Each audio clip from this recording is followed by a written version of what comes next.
Ginalauman sang direktor sang Haro Archdiocesan Social Action Center kung JSAC na babatian halin kay Presidente Ferdinand Bongbong Marcos Jr. kung ano na ang nahimo niya halin sang ginhambal sining mahuyaman ang mga korap. Takos isa ka tuig na halin sang ginbuy-an ni Marcos ang mga linya sa iyang State of the Nation Address sa Consona sa itong 2025.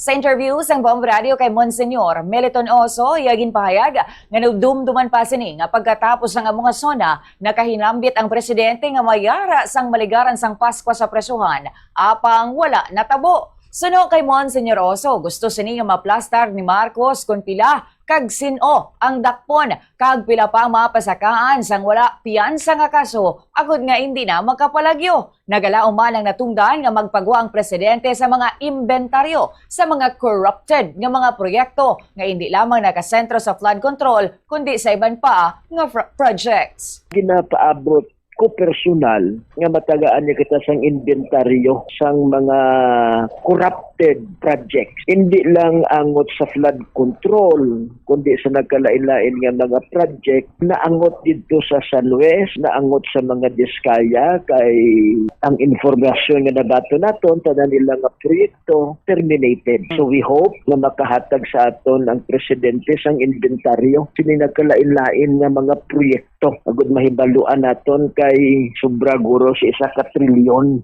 ang nadula kung i-include naton ang mga proyekto nga wala labot sa flood control. Si Monsignor Meliton Oso.